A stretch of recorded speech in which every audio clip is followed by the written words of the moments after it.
Feliz comienzo del juicio. Honor y honra a los que han luchado largamente hasta llegar aquí. El juicio desde la calle.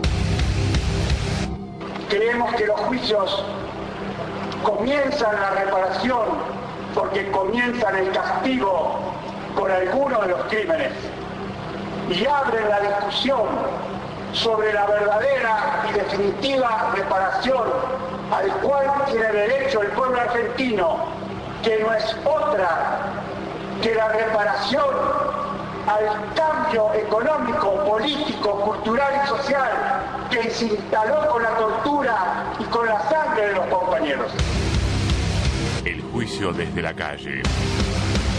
Viernes de 20 a 21 horas por FM de la Calle 87.9.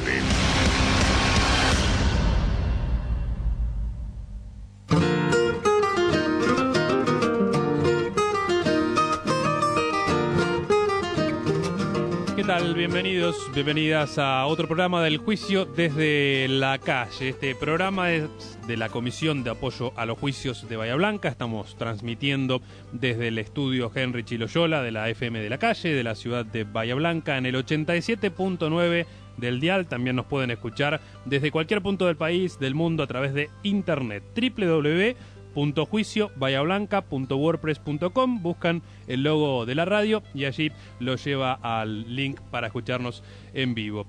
Además incorporamos remisiones ya hace algunas semanas. Recuerden, los días lunes desde las 17 por esta radio, desde las 15 nos sintonizan en el aire de la FM de La Ventana, 96.9 de Sierra de La Ventana. Se pueden comunicar con el programa también al teléfono 0291-452-3074. Nos escriben al correo electrónico seguimos buscando justicia @gmail.com o nos buscan en las redes sociales. En el caso de Facebook es un grupo, seguimos buscando justicia en Bahía Blanca, y en el Twitter @juicio bahía. Esta semana las audiencias abrieron con la oportunidad para que los 17 represores imputados que están participando de las audiencias declaren ante el tribunal, que se defiendan, que expliquen qué hicieron con los cuerpos de los compañeros y compañeras desaparecidos, con los bebés robados, pero no. Si bien era bastante optimista esperar eso, ni siquiera la clásica arenga genocida y reivindicatoria del terrorismo de Estado salió de sus bocas. Todos prefirieron guardarse el derecho de intervenir en otro momento del debate. Esto sucedió la mañana del martes con la noticia fresquita de la muerte del torturador del Centro Clandestino de Detención y Torturas La Escuelita. Estamos hablando de Julián Oscar Laucha Corres, ese que, según una de sus víctimas, era tan jodido como los demás, pero lo diferenciaba el goce por la denigración y el abuso contra las víctimas. Hoy lo van a recordar, y particularmente a su accionar genocida, dos sobrevivientes, Patricia Chabat y Eduardo Hidalgo. Ante el silencio de los represores, la audiencia fue más corta de lo previsto. Se adelantó una inspección ocular a tierras del Comando Quinto Cuerpo de Ejército, donde los sobrevivientes señalaron el funcionamiento de la escuelita y dependencias del Batallón de Comunicaciones 181. Estuvimos allí, van a poder escuchar en este programa la cobertura de lo que fue el recorrido hecho por los jueces, fiscales y abogados querellantes y defensores.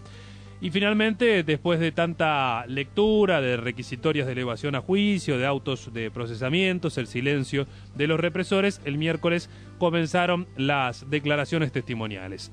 El Tribunal Oral se apoyó en una acordada de la Corte Suprema de Justicia, posterior a la segunda desaparición de Jorge Julio López, a través de la cual, con la intención de proteger a los testigos, no han permitido las filmaciones ni las grabaciones de los testimonios. Fueron 3 las víctimas que ya pasaron frente a los jueces. Sus relatos los comenzamos a repasar en este momento.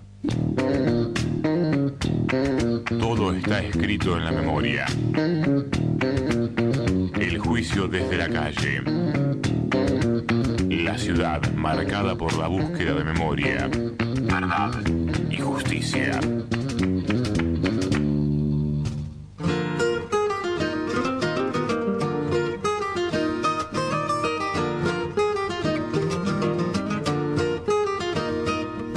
Y saludamos a quienes ustedes conocen por la mención que hacemos del trabajo que hace de edición de los informes que vamos compartiendo semana a semana aquí en el Juicio desde la Calle. Es Gabriel Sena, que ahora lo tenemos también cubriendo algunas de las audiencias, particularmente en esta semana recogiendo el primero de los testimonios, que fue el del doctor Víctor Benamo. Gabriel, ¿cómo te va? ¿Qué tal? Buenas tardes. Sí, un testimonio histórico por ser el primero, por lo que representa Víctor Benamo para la militancia política del peronismo y de la ciudad de Bahía Blanca. Alguien que ha intervenido políticamente con los íconos tal vez del peronismo, de William Cook, de la resistencia peronista, y por ahí comenzó su testimonio en la audiencia de esta semana. Hay que decir que cuando Benamo ingresa a dar su testimonio, lo hace acompañado de una asistencia psicológica, y que lamentablemente la defensa de los represores no quería que eso suceda, y lamentablemente tuvo que correrse hacia un costado del atril donde estaba Benamo dando su testimonio. Una cosa que nos llamó la atención, la cuestión de lo humanitario que representa una víctima del terrorismo de Estado, que tenga que hacerlo así y pasar por esto de que hacía el abogado Vidal. Aunque no sorprende, digamos, que sea un planteo por parte de la defensa, digamos, ¿no? Sí. Todo lo que sea para entorpecer y cercionarle algunos de los beneficios en cuanto a la atención, y que los testigos puedan tener la mayor tranquilidad en llevar adelante ese testimonio. Lo van a hacer, ¿no? Que para aquellos que están acusados de ser parte del plan sistemático de desaparición de personas, también los asiste la cuestión, salvo que se niegan a declarar. Volvamos a Benamo. Benamo comenzó hablando de su historia como militante, aquella que comenzó no siendo abogado ni hombre del derecho, como lo es ahora, sino desde los 19 años, en la resistencia peronista. Obviamente una trayectoria política marcada justamente con ese signo político. E hizo muchas veces referencia a los distintos pasajes históricos de la vida política del país, donde le tocó estar en algunas zonas del norte de la provincia, también muchas gestiones dentro de la provincia de Buenos Aires, en la zona de La Plata, Avellaneda, trabajando desde ese lugar. Por supuesto, el rol que actuó en la Universidad Nacional del Sur como rector también habló de ese tema. Hizo mucho hincapié en ese, durante un relato tal vez que no tuvo una cuestión cronológica, pero sí que remarcó algunos pasajes. Habló de lo que fue las internas dentro del peronismo y cómo la CNULA y la AAA tuvieron justamente mucho que ver con la etapa previa a la represión de la última dictadura militar, como enumerando una serie de hechos donde muchos amigos y compañeros de él, del sindicato de la UOCRA, fueron víctimas también de esas agresiones, y que fue importantísimo ese contexto que él pudo imprimirle en ese relato de su testimonio. Después vinieron el momento de las preguntas, comenzaron algunas desde el tribunal, después fue la querella, la fiscalía y por último la defensa de los represores que hicieron uso de la palabra. Benamo habló de una sola voz que él reconoce, que es la del tío Cruciani, dentro de la escuelita, estando ¿no? detenido en la escuelita. Él menciona que no es detenido en Bahía Blanca, él es detenido en la provincia de Buenos Aires, y de ahí es trasladado a lo que es después el centro clandestino de detención La Escuelita, y después su paso por la unidad penal de Villa Floresta, la unidad número 4, y en cada uno de esos lugares cuenta un poco cómo fue su estado de salud, las personas con las que se pudo cruzar, los familiares que lo pudieron ir a ver, la atención médica que fue brindada por un familiar porque no la tenían en la unidad penal número 4. Y bueno, me parece que lo rescatable del testimonio de Benamo es esto de mencionar a Cruciani, y después hay un pasaje donde él menciona que es interrogado, o hay un intento de interrogatorio y de inculparle algunas maniobras poco claras en su gestión en la Universidad Nacional del Sur por parte del juez Madueño. Y en ese momento el presidente del tribunal, Ferro, le pregunta si Madueño estaba solo en ese lugar en el momento de querer arrancarle un testimonio a Benamo, y Benamo dice que no, que había alguien que lo acompañaba, y ante la pregunta si él reconocía quién era, menciona a Hugo Sierra como al acompañante, el secretario de Madueño, lo cual también me parece que es destacar por el rol que cumple Hugo Sierra en la Universidad Nacional del Sur, alguien que está dando clases y que es mencionado como actuante en maniobras poco claras o ilegales por parte de la justicia, como lo hacía el juez Madueño. Después hay otro pasaje de Benamo cuando habla de lo que era el centro clandestino de detención, de 3 momentos diferentes a la hora de estar detenidos desaparecidos, que eran lugares donde estaban sin vendas, otros lugares con vendas y otro que no logra determinar, pero habla en un momento de eso, de que estaba hablando de la escuelita, por supuesto, y de ese lugar y de distintos momentos, y escuchar el tren, ¿no? Algo que le quedó marcado en su memoria es eso, de estar detenido, obviamente en condiciones terribles, y escuchar un tren que pasaba cada X tiempo, y eso supongo que va a servir mucho para la causa y para los testimonios que queden y para una evaluación del tribunal. Bien, hay también un testimonio para compartir posterior a la declaración ante el tribunal. ¿Pudiste conversar con él en los pasillos del rectorado de la universidad? Aprovechamos y hablamos en unos minutos y nos decía lo siguiente. Gracias, Gabriel. El juicio desde la calle. Lo lamentable es que esto no va a devolver la vida a los compañeros asesinados. Y lo lamentable también es que tanto los imputados como los defensores no entienden la responsabilidad histórica de ellos mismos y tratan de defender lo indefendible en estos juicios, con una actitud que me habían prevenido, que podía ser de soberbia, pero que hoy no funcionó siendo la verdad. ¿Te sentiste cómodo? Igual. Me sentí cómodo, pude incluso decir cuestiones de la militancia, incluso los problemas internos del peronismo. No oculté que la represión se inició en el año 74, conmigo, con nuestro grupo, con el gremio de la Constitución. Y esto me dio una satisfacción que los jueces permitan este tipo de denuncia, y debo reconocer que las preguntas de los defensores fueron respetuosas. El juicio desde la calle.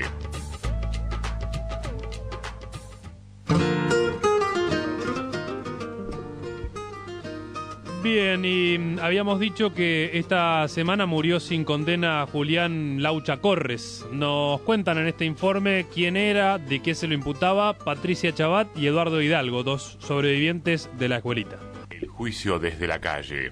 Viernes, de 20 a 21 horas, por FM de la Calle 87.9.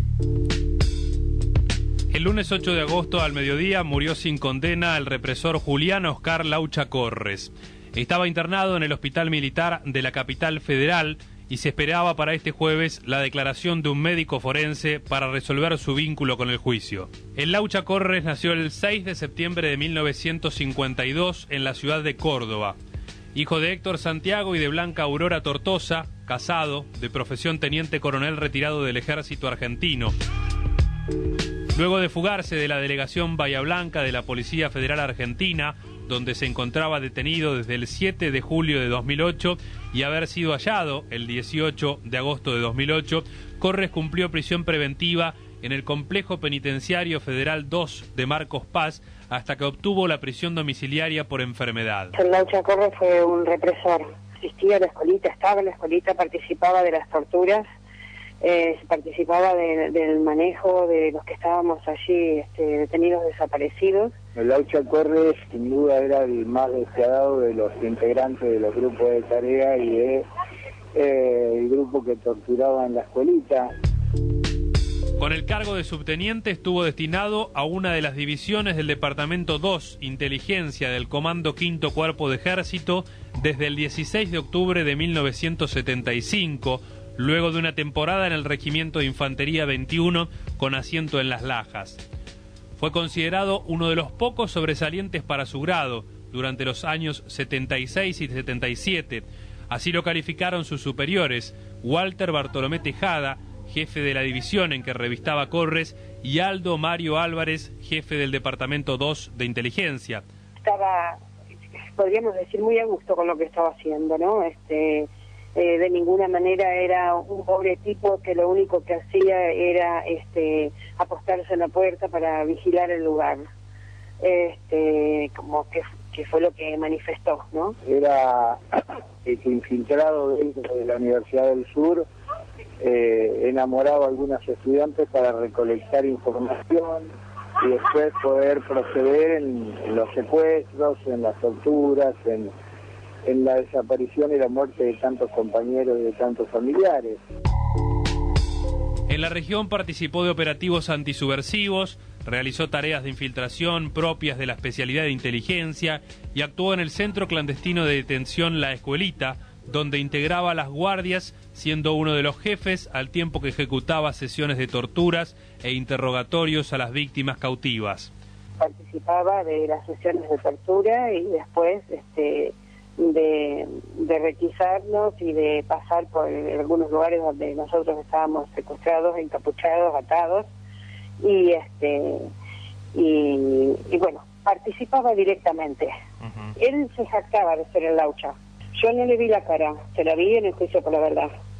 Él se jactaba de ser el Laucha y se jactaba de cada una de las cosas que hacía y de cada uno de los abusos que cometía con todas las personas que estaban allí. Y estaba muy orgulloso de eso. El Laucha Corres es uno de los que asesinó a mi hermano y a mi cuñada embarazada. Es uno de los responsables, más allá de lo hecho, del hecho fáctico, de la muerte de mi padre, en definitiva, más allá de que mi padre murió 17 años después, pero su sufrimiento tiene responsables también y su muerte también, y es responsable de lo que sucede con mi madre hoy, envuelta en su mundo de locura, producto de no haberse podido recuperar nunca del sufrimiento. Pero bueno, Corres es la expresión más brutal de lo que fue la represión y el plan de exterminio en Bahía Blanca, y quizá su enfermedad, un cáncer terminal en el estómago, sea también la síntesis de esa brutalidad como lo que implica el cáncer en una persona, ¿no? La relación del alias Laucha con Corres fue reconocida por el propio imputado, quien en su declaración indagatoria pretendió limitar al ámbito del colegio militar y otros de camaradería como el lugar donde utilizaba ese alias.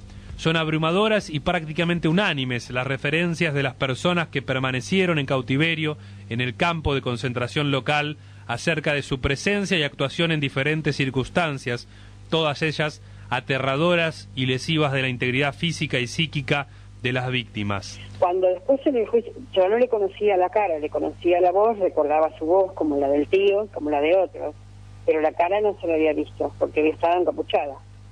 En el juicio por la verdad, él en determinado momento se reconoce que su apodo era el Laucha. Y bueno, ahí en mi caso yo no le podía creer que el tipo estuviera ahí y que dijera que era el Laucha. Así como yo, Taranto y otros sabíamos perfectamente bien quién era, aunque no le hubiéramos visto la cara. Tenía ideológicamente convicciones respecto de su proceder, por eso pertenecía al espacio de inteligencia, se llamaba la inteligencia del ejército, y además, claro, disfrutaba de los hechos.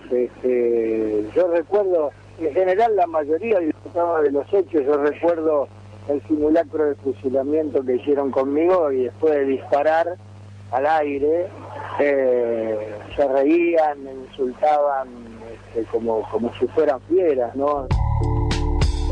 Está probada la participación de Corres en los asesinatos de Hidalgo y Souto Castillo, protagonismo que le valió la condecoración por su accionar en ese procedimiento con la medalla al heroico valor en combate y al herido en combate. Esta situación los indica como coautor directo de ambos homicidios. También existen testimonios que dan cuenta de su presencia en la unidad carcelaria 4 de Villa Floresta. Mucha bronca, mucha impotencia, porque así como pasó con el Laucha, pasó con tantísimos otros por razones de edad, y se mueren sin condena, se mueren con sin el repudio social que se merecen, y esto es producto de la justicia. Bien dice el refrán, esa frase hecha, ¿no? La justicia cuando está bría no es justicia.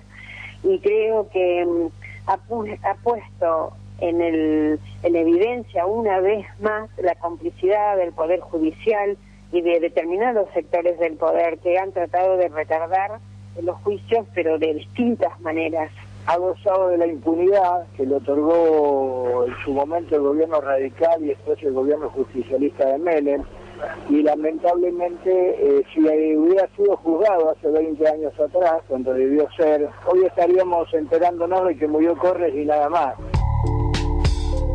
Julián Oscar Corres permaneció en comisión en Bahía Blanca hasta el 14 de febrero de 1977, fecha en que se le dio de alta en el Regimiento de Infantería 19 con asiento en Tucumán, donde continuó formando parte del plan sistemático de represión denominado de antisubversión, ya que se sumó con su unidad a partir de la integración de la Fuerza de Tareas Aconquija al operativo Independencia, que en 1975 había iniciado el general retirado Adel Edgardo Vilas. El juicio desde la calle.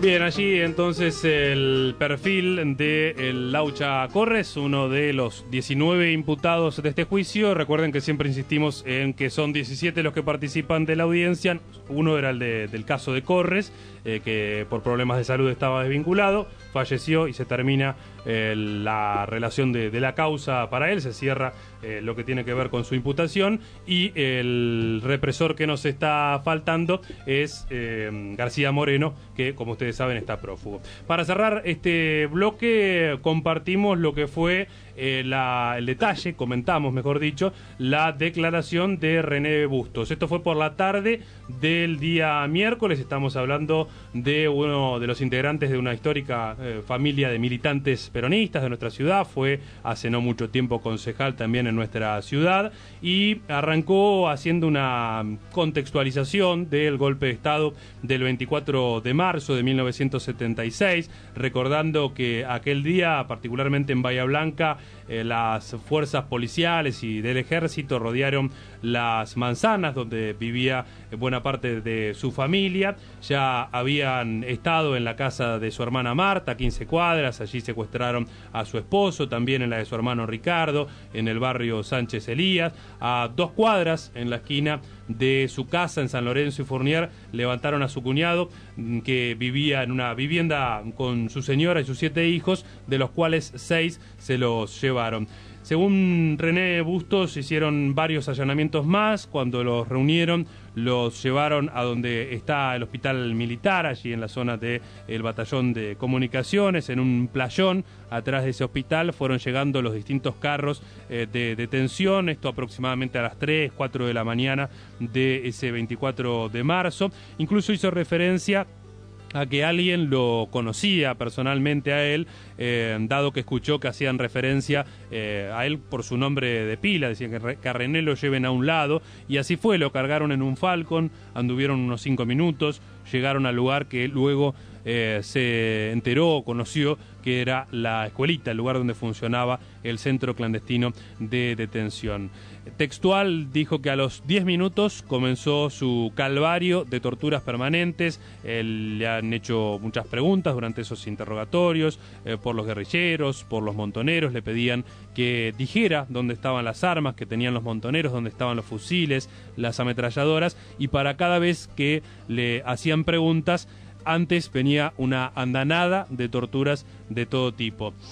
Relató que mientras le preguntaban por uno de sus hermanos, él aceptaba que era un militante peronista, que se identificaba con esos grupos, pero eso no quería decir que hubiera estado, participado o supiera dónde estaban las armas. Bustos relató que un amanecer de fines de marzo o principios de abril lo ataron en un arado, desnudo, durante todo el día. Esto fue las afueras del centro clandestino de detención, un lugar donde sufrió muchísimo frío, pero que aún así era mejor que estar en el interior del galpón donde sufría la tortura. Tortura que se reiniciaba inmediatamente después de recuperar un poco su condición de salud. Después del segundo día, según el relato de René Bustos, lo llevaron a un lugar donde había varias personas, ahí escuchaba voces, reconoció entre ellas la de Víctor Benamo, había una cama de hierro donde ataban a las víctimas con alambres, con las manos atrás, ese era el lugar permanente donde tenían que estar obligatoriamente, y otra cosa era este galpón que estaba a unos 20 o 30 metros donde lo mojaban y picaneaban el tiempo que se les ocurriera. Dice textual, al principio era terrible, pero después uno ya o se muere o vive, pero casi ni siente. Las preguntas giraban en torno a las actividades de sus hermanos, querían saber sobre las actividades de Raúl, de Rubén, de Ricardo, y en realidad decía René que el que más metido en la política y más comprometido con el peronismo y las acciones del gobierno era él. Lo de ellos eran transparentes, eran o funcionarios, diputados, concejales, diputados provinciales, y de esta manera llegó un punto en que dijo que esta situación no podía ser. Como en varias ocasiones se lo interrogó acerca de los autores de la muerte del Cabo Rojas en el paso nivel de acceso al barrio Paligüe, se le ocurrió decirles que había estado. ¿Para qué?, dijo. Le dieron hasta que se cansaron, les inventó, les dijo que sí, que había estado donde lo mataron, que había sido el ejecutor y qué sé yo. El día siguiente lo llevaron a hablar con el jefe. Fueron 4 personas, se encapucharon inmediatamente después de permitirle quitarse la venda. Esto fue para pasearlo por el paso a nivel donde mataron al Cabo Rojas. Entiende él que esperaban ver su reacción y luego pararon un par de cuadras para volver a los golpes, los culatazos, las trompadas, calificándolo de mentiroso. Continuaron luego sumergiéndolo de cabeza en una pileta de natación hasta el desmayo, despertó en el vestuario después de otra fuerte golpiza y recién ahí llegó esta presentación ante el jefe, según su testimonio. Fue un corto viaje posterior a esa reunión donde no recuerda si le relató o no esto que les había dicho a sus captores en el centro clandestino, y a través de un camino con pozos lo trasladaron a la escuelita. Allí otra vez sin comida, sin agua, con sesiones de torturas cotidianas. En un momento le permitieron ver a su hermana Mirta, que decía en el lugar de detención que lo habían matado, y poco después los pasaron a la cárcel. 6 meses después lo enviaron a la cárcel de Rawson hasta su liberación en agosto de 1980. Otro párrafo que despertó la atención de obviamente el tribunal, la querella y de los presentes, tenía que ver con la declaración que realizó ante el juez federal de aquel entonces en nuestra ciudad, Guillermo Federico Madueño, en las propias dependencias del comando del Quinto Cuerpo. En el galpón, este que mencionábamos estaba aledaño a la escuelita, le dijeron que les iba a tomar declaración el secretario. Hizo referencia a una persona civil de unos 40 años. Había gente que escribía a máquina las respuestas, después lo llevaron a otro lugar donde había una oficina y ahí, junto a sus hermanos Raúl, Rubén, el mismo Coloma y Mario Medina, les dijeron que iban a declarar ante el juez. Les habían desatado los alambres, les habían puesto esposas y empezaron la declaración 1 a 1 ante el juez Madueño. René Bustos relató que dijo toda la verdad de lo que le preguntaban, inclusive declaró la situación de la tenencia de un arma que se le había provisto la Cámara de Diputados de la Nación a su cuñado después del 74, cuando trataron de matarlo a René en un atentado en la calle de la AAA. Medina lo había dejado en el piano de su casa y dijo: la dejo acá y no salgas porque quieren matarte, si la necesitas para defenderte, agarrala. René Bustos dijo que nunca la necesitó, nunca fueron a su casa, y todo eso está declarado ante el juez Madueño. Cuando terminó esa declaración, una vez fuera de la vista del juez, vuelta a la capucha y vuelta a la escuelita. Vamos a escuchar parte de lo que nos decía René Bustos ya en la calle después de brindar este testimonio esperado por tantos años. El juicio desde la calle. René, no sé cuánto esperó este momento, se imaginó la posibilidad de poder contarle al tribunal lo que pasó. Bueno, hace unos años parecía que ya esa posibilidad había terminado, pero evidentemente con un gobierno que interprete el sentir del pueblo, como el que hoy tenemos, y que ha profundizado todas las propuestas de justicia que el pueblo reclama, es lo que nos ha permitido hoy llegar a un tribunal federal a declarar cosas que realmente han sido muy dolorosas para el país, pero que es muy importante que el pueblo la sepa, y bueno, que la justicia decida sobre lo que tiene que hacer.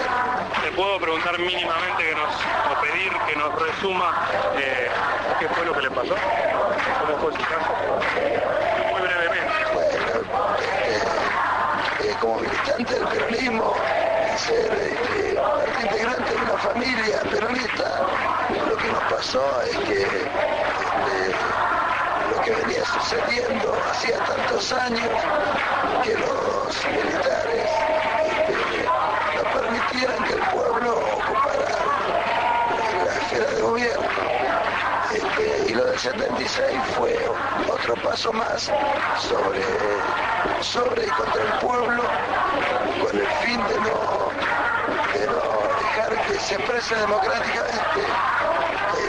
Bueno, hoy las cosas han cambiado, y lo que esperamos realmente, más allá de lo que decía la justicia sobre los represores, es que en este país podamos vivir en democracia y podamos todos los vecinos, la gente en general, vivir en democracia y poder decidir sobre nuestro futuro. Usted decía en un momento, nosotros militábamos, sabíamos lo que hacíamos, sabíamos que las luchas no son gratis. ¿Alguna vez se imaginaron lo que vino después?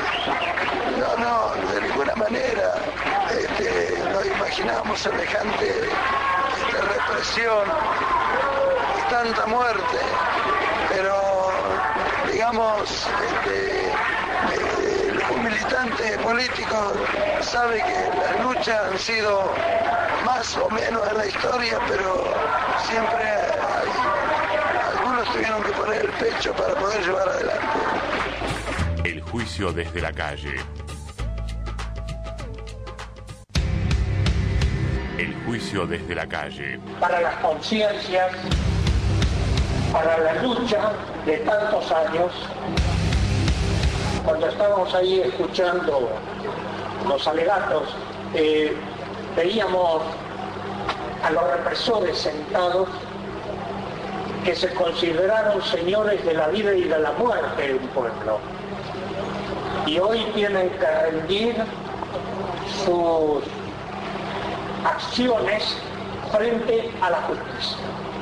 Creo que esto es un avance importantísimo para Bahía Blanca, pero también para la humanidad.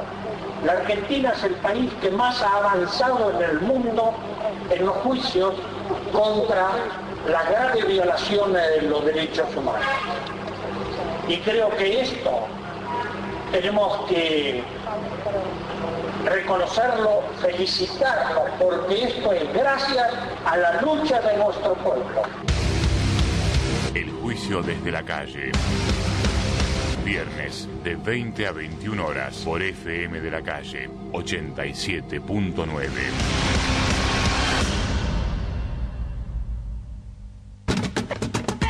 Todo está escrito en la memoria. El juicio desde la calle. Entrevista.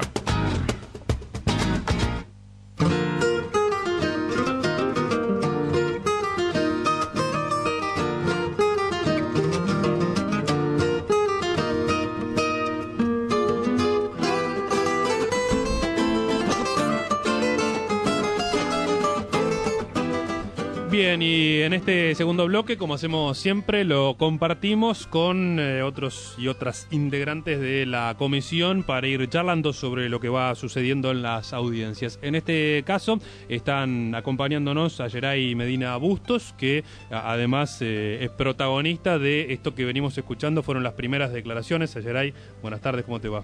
Hola, ¿qué tal? Buenas tardes. Y Marcelo Abrig, también buenas tardes. Buenas tardes. Bueno, la idea, como hacemos siempre, es que nos cuenten en sus casos por qué están en la comisión. Bueno, yo estoy en la comisión a través de la Cámpora, estoy militando ahí.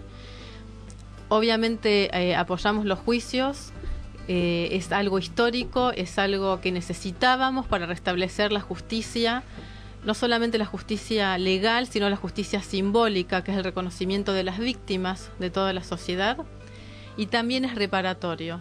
Estamos acá reparando no solamente a cada víctima, sino también a todo nuestro pueblo. Es esencial el testimonio, por eso es muy gratificante, es esencial el hecho de que ya comenzamos en los juicios con los testimonios. Por suerte se están llevando a cabo muy bien. Yo, además de estar en la Cámpora, soy psicóloga, estoy en el Centro de Protección de Derechos de la Víctima del Ministerio de Justicia, y esto me permite poder estar en los juicios mucho más compenetrada y con una relación directa con las víctimas, asistiéndolas. Estamos también con otros psicólogos del Colegio de Psicólogos, son 4 más ellos, 2 varones y 3 chicas, y médicos. Somos 3 programas asistiendo a las víctimas en los juicios. Está el CODECED, Verdad y Justicia, que 2 abogados, y el CPD, el Centro de Protección de Derechos de la Víctima. El tema del testimonio es esencial para mantener la memoria viva en nuestro pueblo. El tema de las políticas que siempre se gestaron en nuestro país, del olvido y del silencio, por suerte ya no están más, todo lo contrario, y fundamentalmente a través de la gestión de Néstor y del gobierno que tenemos ahora, que promulgó el respeto por los derechos humanos y revalorizó el tema de las historias, que las historias tienen una verdad intrínseca en sí mismas, cada historia de cada persona que lo sufrió y también de todos aquellos que estuvieron cerca. Yo lo puedo decir no solamente desde el lugar de hija, ya que tuve a mis padres en la escuelita y a mi tío René, que dio su testimonio el otro día. Fue muy, muy emotivo para mí el momento, la situación, acompañarlo, estar ahí en Colón 80 fue muy movilizante, y ver a tantos compañeros y gente apoyando también todo esto que está sucediendo. Y bueno, ya me va a tocar escuchar también a mis padres, a mis otros tíos, y es muy importante. Siempre digo que hay que repetir la historia, contarla, en el sentido de que no hay que callarla, no hay que silenciarla, porque esto permite que se pueda elaborar, que uno pueda elaborar el pasado y pueda transformar esas identidades en nuevas identidades. Colectivamente, ¿no? Exactamente. Una identidad individual que tiene cada víctima, una identidad colectiva, y que la gente se sienta identificada y representada de algún modo. Marcelo. Sí, yo estoy participando de la Comisión de Apoyo a los Juicios por haber vivido esa época y sufrir las consecuencias, no solamente en vidas y demás, sino las consecuencias económicas que actualmente aún permanecen. No han cambiado esencialmente todo lo que se ha hecho desde en esa época a esta parte. Y por supuesto la reparación de las víctimas, es decir, víctimas directas en muertes, en atropellos, en violaciones, en todo lo que se ha cometido en esa época. Y si de esta comisión y de estos juicios debieran participar toda la sociedad, porque creo que la sociedad es la que ha sido violada con ese golpe. ¿Qué te parecieron en estas audiencias de esta semana? Por un lado, el silencio de los 17 represores, y por el otro, los primeros testimonios. Vos, con la diferencia de Geray, tal vez de no tener esa relación directa con lo que sí se estaba contando desde lo personal, ¿no? Y contrasta, ni siquiera han tenido, bueno, quizás lo hagan más adelante, pero me parece que debieran dar testimonio de las cosas que hicieron, de los desaparecidos, dónde están, de los hijos apropiados y de todo lo que hicieron, porque eso se lo deben a la sociedad. Yo creo que si tienen algo de valentía debieran dar testimonio de eso y arrepentirse, porque yo creo que hay mucha gente que no la veo arrepentida, o sea, hasta se mofan de alguna manera como si ellos todavía gozaran de impunidad. Ayeray, me resultaba muy interesante recién antes de salir al aire lo que vos contabas. En aquella noche del 24-25 que relató René ante el tribunal, el momento en que secuestran a buena parte de tu familia, a partir de ese momento, no lo de esa noche, sino lo que fue acompañar a tu mamá en las distintas gestiones, en realidad tu abuela, tu abuela, en las distintas gestiones, y lo que fue la vida a los 4 años, esos próximos años, en ese contexto. Claro, mucha gente, yo hice una investigación, hice un doctorado referido a este tema, todo lo que es la búsqueda de justicia, la justicia, retomando lo que él decía, distributiva, que es la igualdad de oportunidades, el tema de la pobreza que queda en el país a partir del golpe, que deja a la mayor parte de la sociedad en un estado de pobreza terrible, de inseguridad, de miedo, donde se rompen, como te decía hoy, las redes sociales y donde uno no puede contar con la gente que contaba normalmente. ¿Por qué? Porque la gente tenía miedo de saludar en la calle al vecino, a un amigo, y muchos familiares que también tenían miedo y se alejaban y no ayudaban, no aportaban con nada. Mucha gente me decía, uy, qué difícil debe haber sido para vos con tus 4 años esa noche. Y para mí fue el día después y el día después y los años posteriores hasta que tuvimos democracia en realidad, porque no se terminó esa noche, sino que ellos volvían cada 2 días, hacían como inspecciones, siempre amedrentando, dando miedo, asustando. Mi abuela se queda con todos los nietos, algunas cuñadas de mi mamá, porque también se llevan a mis padres, y toda la lucha y el sacrificio que fue para mi abuela buscarlos, encontrarlos. Y bueno, lamentablemente ya no está ahora para poder ver los juicios, pero de algún modo ella siempre tuvo la esperanza de que esto se pudiera llevar a cabo. Contame brevemente cómo era en lo cotidiano la continuidad del accionar represivo sobre ustedes, ¿no? Digamos, los que estaban libres en lo cotidiano, el tema de la presencia constante sobre la vivienda, el hostigamiento constante. Efectivamente era así, era un hostigamiento constante. De todos modos, mi abuela procuraba todo el tiempo de mantenernos con una vida rutinaria y normal, ir a la escuela, como íbamos, a danzas, a las actividades que hacíamos. Ella trató siempre con mucho optimismo y fortaleza y muy buen humor. Por eso siempre ella me hace acordar a La vida es bella, porque ella tomó ese rol con nosotros, de empujarnos, ayudarnos y decir siempre, estamos vivos, miren para adelante, la vida es hermosa, lo repitió cada día de mi vida, siempre me acuerdo. Se levantaba feliz y trataba de que nosotros disfrutemos de lo que teníamos en ese momento, y nos decía, vamos a salir de esto. Siempre procuró que tuviéramos comida, que no nos faltara. La escuela nos quedaba enfrente, así que en ese sentido, pero mi abuela se ocupó de todos los chiquitos, de que no nos faltara nada, de estar siempre ahí, alegre, conteniéndonos afectivamente muchísimo, muchísimo cariño de parte de ella.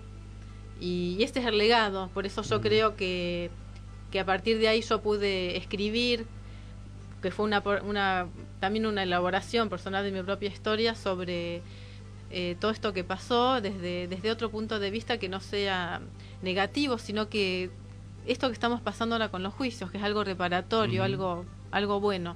Obviamente me molesta que no hayan declarado los imputados, porque me acuerdo cuando Menem habla de la ley del perdón y dice por una reconciliación nacional, la reconciliación no se impone, es un proceso y no se puede empezar por el final de la historia.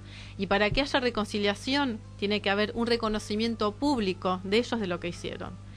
y arrepentimiento, como dijiste vos. Y no lo hay, ¿no? La otra vez lo charlábamos con Abel Córdoba en el momento en que hicieron los planteos por las condiciones en las que estaban alojados en la cárcel, ¿no? Él decía, ninguno de ellos entiende la situación en la que está, imputado en una causa por determinados hechos y una persona presa, ¿no? Digamos, no entienden ese rol que hoy la sociedad les ha...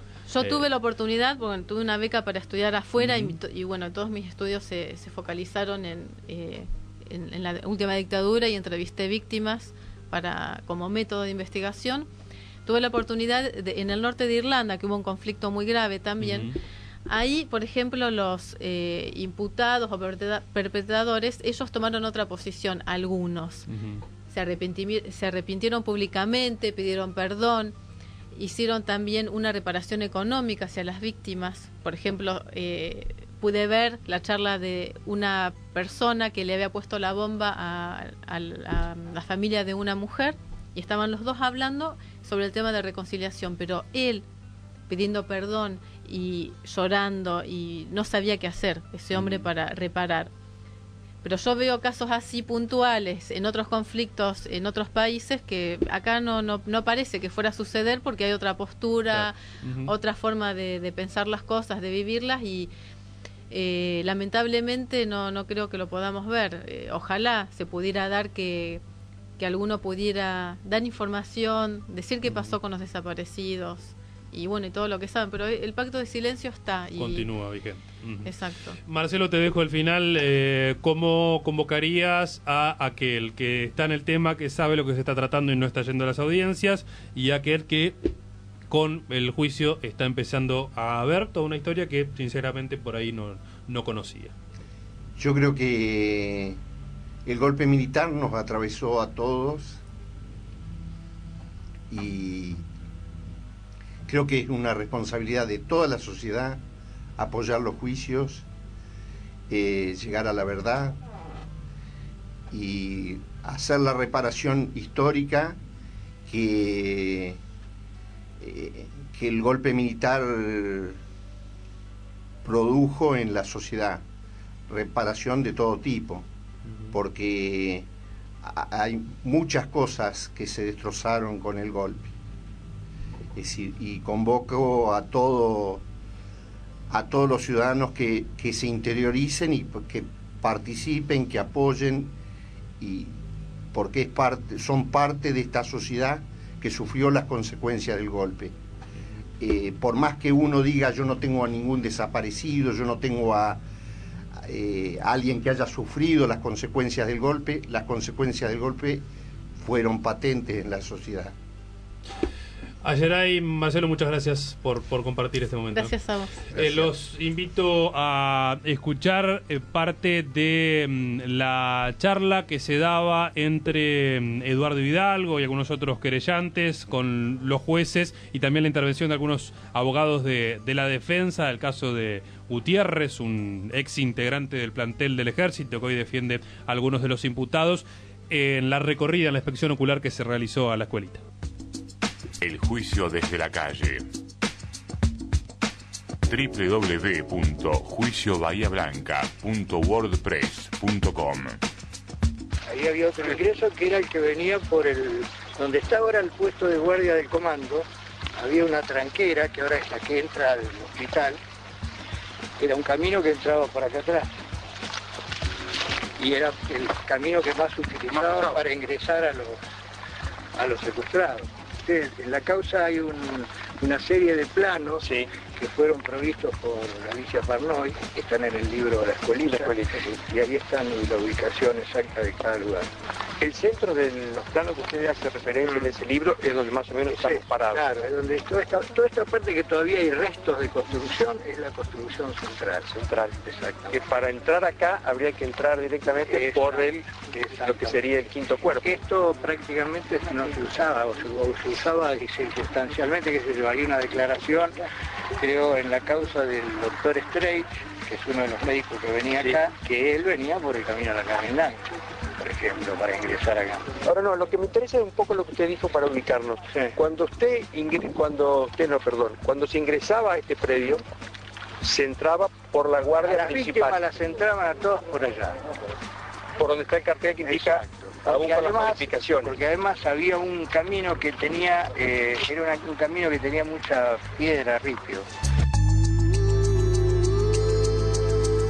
Un montón de hectáreas, de acá va hasta la ruta 33, y de un camino que corta así donde está la planta de gas, va hasta la calle Florida. Acá venir y decir que acá estaba la escuelita, a mí me parece, con todo el respeto que me merecen las personas que sufrieron, que es bastante aventurado, porque puede haber estado en otro lado. Y estar en otro lado puede significar responsabilidades distintas. Bueno, acá entramos, indudablemente, en la entrada hay varios carteles que identifican este lugar. Por lo tanto, si vamos a hacer un acto, o se va a hacer algo respecto de este acto que estamos realizando, que se deje constancia de que también está el lugar identificado previamente ya por la existencia de los carteles esos. El centro de detención, y al lado había un vagón. Se lo está dicho en muchas partes de la causa. Yo no sé dónde, cómo van a probar que eso existía. El vagón era en otro lugar, no era acá. El vagón era en la calle Barchape, no era acá. No, pero ahí acá, la causa. Puede no ser, pero bueno, estamos, puede no ser el vagón, puede ser la casilla rodante. La casilla rodante. Puede ser el vagón de madera estaba en la calle Barchape, ¿no? Bueno, la casilla rodante. No, pero es una diferencia. La casilla rodante la agarrás y la sacás, un vagón como lo traes acá. El juicio desde la calle.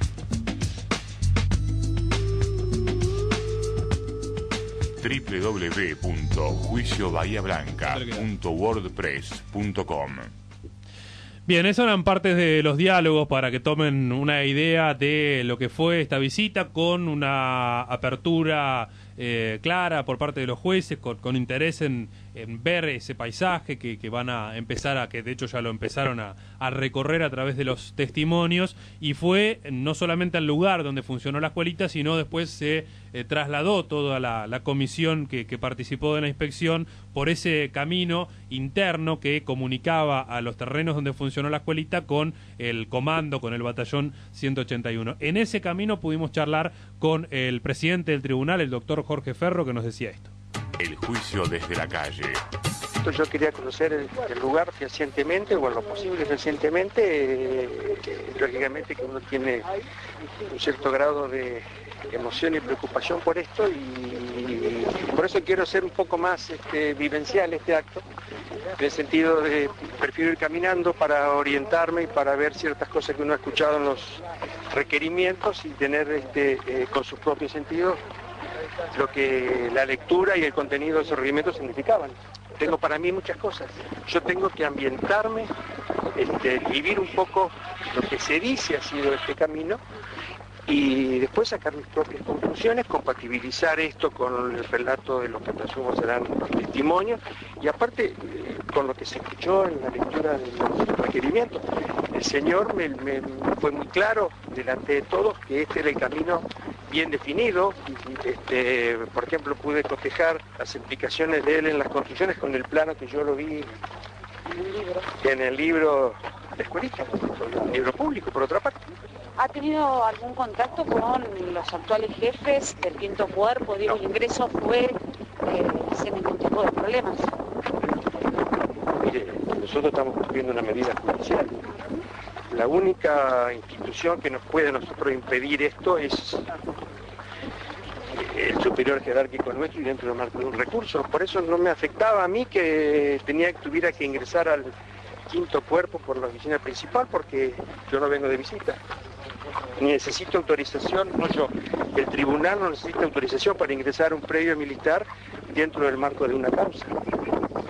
Yo tengo muy en claro. Esta vez y las veces que sea necesario constituirse, nos vamos a constituir, y ellos tienen la obligación de colaborar. No lo digo yo, lo dice la ley. La intención es que los propios testigos puedan compartir también una visita y contar esos puntos en el lugar. No, en las futuras visitas, en el sentido que se quiso decir, creo yo, es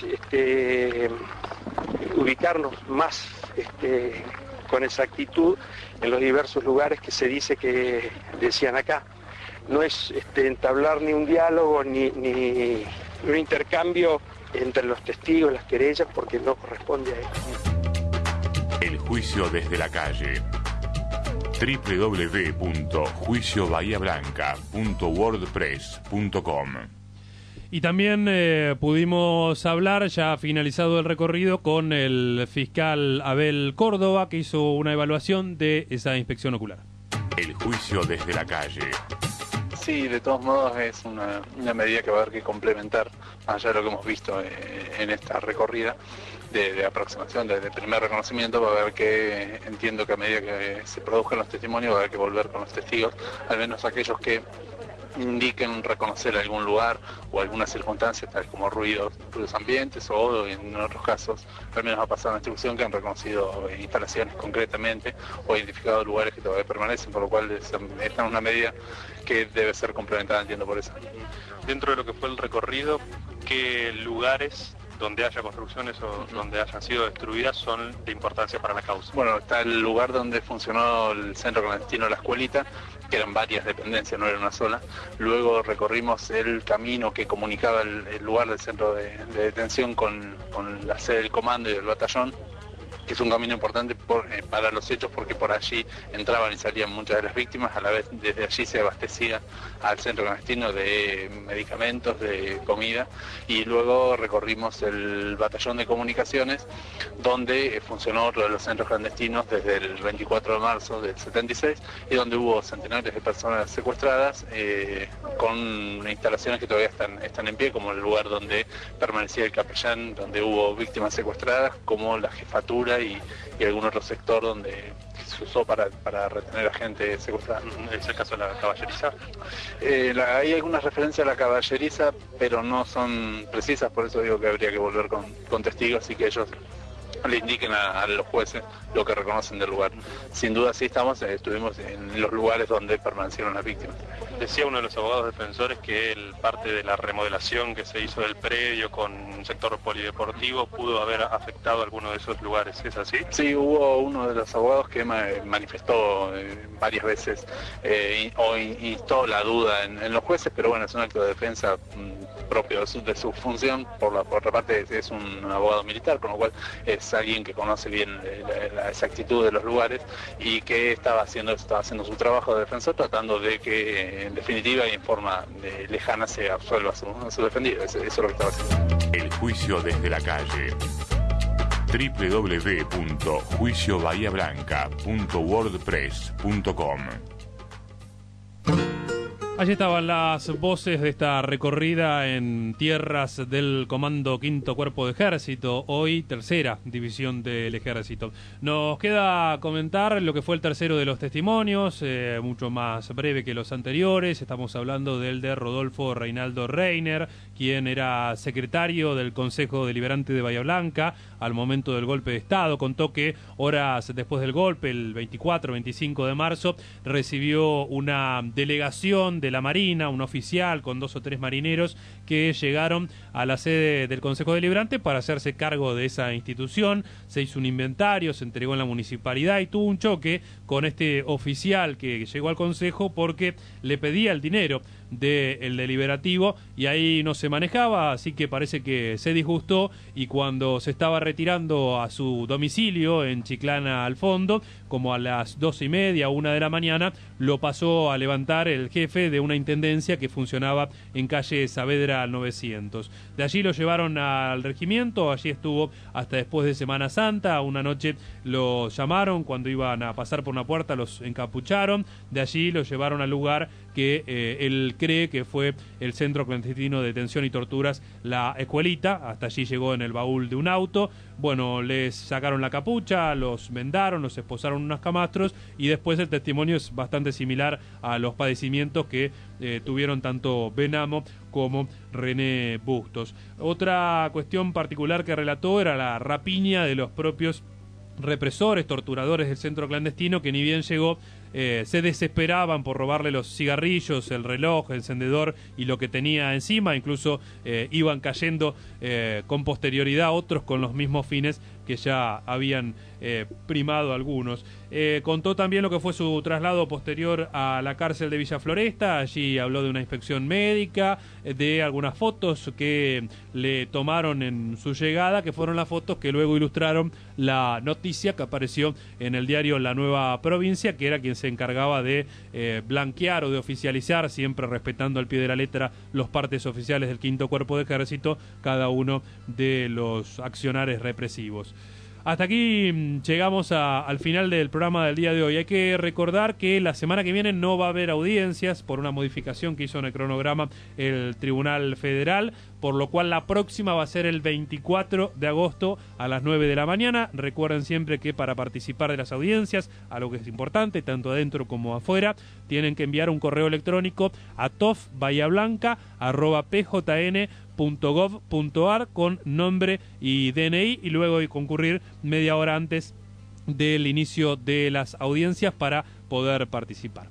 Hicimos este programa, Ana Fulques en la operación técnica, Gabriel Sena en la edición y también cubriendo las audiencias junto a Ernesto Reynoso. Mi nombre es Mauro Llanesa y la invitación es para el próximo viernes a las 20 o las remisiones el lunes a las 17 en esta radio, a las 15 en FM de La Ventana, 96.9 de Sierra de la Ventana, y cuando ustedes quieran en el blog www.juiciobahiablanca.wordpress.com. Hasta la próxima. El juicio desde la calle, las notas más destacadas y las columnas que te perdiste, escuchalas en www.juiciobahiablanca.wordpress.com. El juicio desde la calle.